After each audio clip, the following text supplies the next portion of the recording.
What's up, guys? It is Sam here, and I have an amazing video for you today. We're going to talk about TikTok and why Andrew Yang and any other candidate that is trying to get elected for president should be using a TikTok.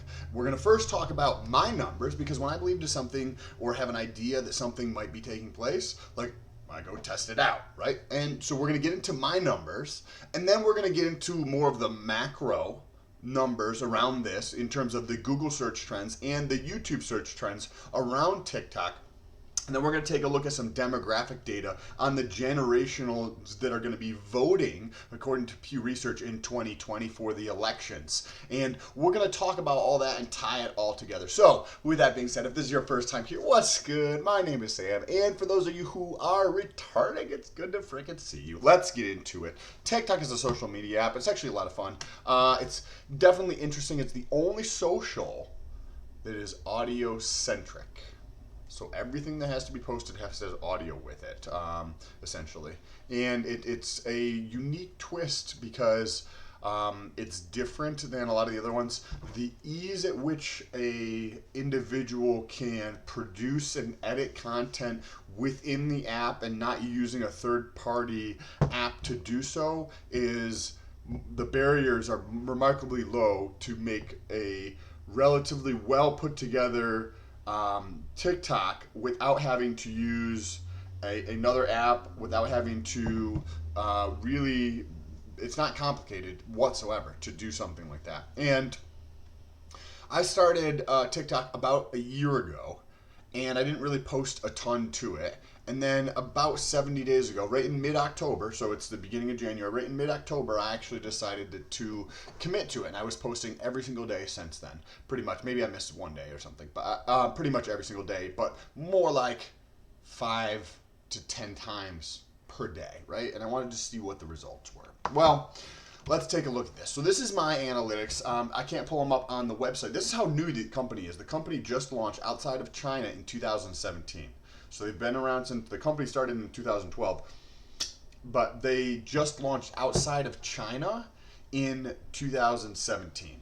And they have already got, according to one of the executives in an interview that I watched, he said between 500 million and 1 billion. And he said it was closer to 1 billion. He wouldn't give the specifics data. They haven't publicly disclosed any information. The last time it was publicly disclosed, they said 500 million active monthly users. So now he's saying between 500 million and 1 billion active monthly users. And the executive mentioned that it was closer to 1 billion than it was closer to 500 million. So that could be 751 million, or it could be, much closer to a billion. We don't know. We don't have the data yet. But what I can tell you is that when there's a boatload of attention on a platform, and there's not as many people producing content, but there's a bunch of people paying attention to the content, but not many people actually producing to build a following in the sense that happens on Instagram or YouTube.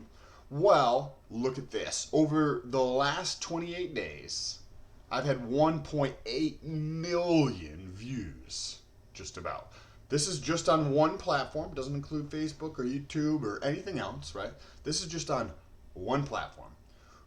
When I decided to do this, it was when I was in Thailand. So about 2.5 months ago, just over 2.5 months ago. So to go from virtually nothing, I had 302 followers at that point, to now I'm getting, over the last 28 days, 1.8 million, which is astonishing. It completely blows my mind. And then I want to show you what the follower count looks like. So this is, I took this screenshot as of this morning. This is yesterday's date, so this is January 3rd. But we can see here that I've got about 3,600. So a 10x increase in the amount of followers that I've had, in more than a 10x increase in the amount of followers I've had in less than 90 days to have a 10x increase. These numbers are ridiculous. Absolutely ridiculous. So what I did is I wanted to take a look at more of the macro trends. So we took a look at Google Trends, which tracks all of the search volume on Google across the internet, as well as YouTube across the internet, to see, hey, I know something's going on, but let's try to figure out what it is. And So what we did is we looked at the search term TikTok in the United States over the last 12 months on the web. And check this out. Interesting, right? So over the past year, it's gained a boatload of attention. Like substantial. It doesn't look like it's going to be stopping anytime soon. It does have this giant spike here, but the trajectory of growth is actually increasing, meaning the pace of growth, it looks like, is actually increasing for this app. That's astonishing. When you use the app, you notice that there's a few things you're like, why the fuck do they have that? And it's just not it's not necessarily the best app yet. Remember, it's only been around 3 years or so. So to have something that is 3 years old, not a lot of people are paying attention to it from a creative standpoint and telling a story standpoint, but there's a massive amount of attention that's on there. That people are not paying attention to when it comes to telling stories and getting their message out. So let's take a look at YouTube search volume, and this is even more crazy. Look at this trend. This is absolutely astonishing. If somebody's not paying attention to TikTok, do they really want to win? And it's not you need to do one platform and not the other platforms. It's not you do just one thing and not another thing. No, you do everything. If you want to get to Generation Z, where they're paying attention, here, first of all, so you need to win the internet. Second of all, where on the internet are a lot of Generation Z and millennials spending their time on TikTok. So let's get into a little bit more of the numbers here. According to Pew Research, we see that these are the generations in terms of who's going to be voting in 2020. And I'm just going to read the headline here. In 2020, 1 in 10 eligible voters will be a member of Generation Z. 10% of all eligible voters are going to be from Generation Z. Now let's take a look at this, right? So we're currently, this was the last general election, and now the projections based on Pew Research right down, it has the information down here, where they estimate the percentage of each generation that's going to be showing up and voting in 2020, right? And we could see that the silent and older, which is like just like grandparent type of age, right? It's 1946, right? Born before 1946. 1946 to 1964 are baby boomers, right? Those two groups declining. The silent and older declining quickly, right? Because they either are not going to participate or they pass away, right? Baby boomers, which are 46 to 64, also declining, not as quickly as the silent and older. Generation X, the next generation, also declining, not as quickly as baby boomers and definitely not as fast as silent and older. Millennials, which has been going up for the past several elections, looks like it's going to flatten out or decline slightly.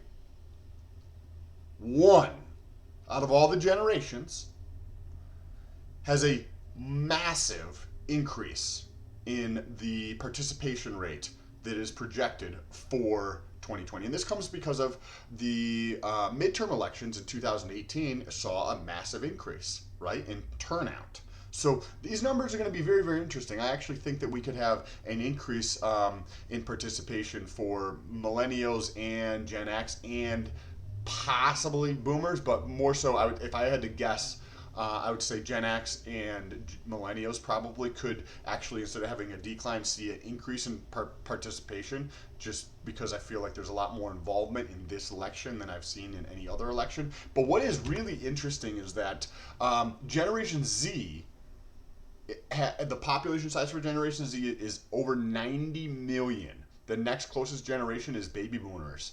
Even the millennial generation, which is about the same as baby boomers, has 72 million. So the Generation Z is about 25% bigger than any other generation out there. And if you're estimating that there's going to be an increase in the participation of the largest generation in America, right? It's possible to believe that that could actually be way greater than 10%, right? It could be. We don't know. But we do know where Generation Z spends their time. Here. And we know what's going on with TikTok, right? Based on my numbers, based upon the search volume. Like, I don't understand what people don't get, but nobody's doing this. No politicians are on TikTok. I have no idea why. One of the things that happens is when you have a massive amount of consumption that's available, because there's so many people paying attention, and you don't have as many people who are putting out content to capture some of that attention, telling stories, getting their message out, what ends up happening is the people who do produce, their message goes to more people, right? It's just supply and demand. You have a massive swath of attention that wants to consume stories, TikToks. And then you have a much smaller group who's producing TikToks at the rate which wants to be consumed by the mass. And because there's only a small group of creators who are telling their story, but the amount of attention that people want to consume is way greater because people are spending a lot of time there. There's clearly a lot of interest. What ends up happening is that you get a lot of organic exposure. So there's two ways to get your message out. Organically, organic distribution, or paid distribution. Think Tom Steyer, Michael Bloomberg, all candidates fucking run ads. So paid distribution, you're paying to get your message out. Organic is you're putting it out on Instagram, on Twitter, on Facebook, YouTube, blah, blah, blah, right? So what's happening on TikTok is that the organic exposure relative to the other platforms is over-indexing. Meaning you can put out one piece of content. I've got one that I put out like about a week ago that has over 200,000 views. And I'm not running for president.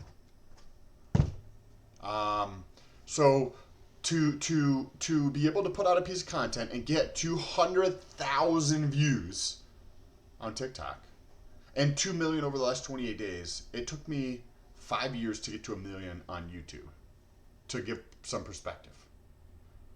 The video views on Instagram for me, and I have had that account for a number of years, is like 10,000 views over the last 28 days. The level of organic exposure that's available for free on TikTok blows my mind. And to see that none of the candidates who are running for president are using this as a way to get their message out to more people for free to start with. Second of all, because there is Generation X, there is millennials, and there is even boomers and whatnot on there. I get comments all the time from people who are not just kids. People think it's just kids on there. That's completely false. That's because that's an excuse not to go use the platform because they think it's just kids. Like, that's completely false. And it does have that tendency to be younger, but there's a giant portion of the users on TikTok who are not just kids. And to be able to just pass on being able to tell your message to so many people seems like something that, like, it just seems so naive to do something like that. To not, if you actually want to win, then you need to pay attention to where attention is and tell your story and your message where the attention is. If you're trying to sell tacos on your little taco cart, assuming you have the permission of Walmart, are you going to go sit in front of Walmart where the customers come into the store, right? Or are you going to take your little cart and go around the back and sit by the trash? Where do you think you're going to sell more tacos? In the front, where people actually are? TikTok? The internet? Social platforms? Or behind Walmart where nobody is? Maybe you'll sell one to the trucker who's like pulling in and he needs to unload the truck, and in the meantime he's waiting around, so he wants a taco. So maybe you can get some people, right? Maybe there's people driving around the back of the store to avoid some stop signs, and you can wave them down frantically and then try to sell them a taco. But I'll just go to the front of the store. It'll be way easier. Anyways, appreciate you guys. Love you guys. If you have any questions down below in the comment section, use the hashtag Stoltz, and we can talk about them in the next video. Peace.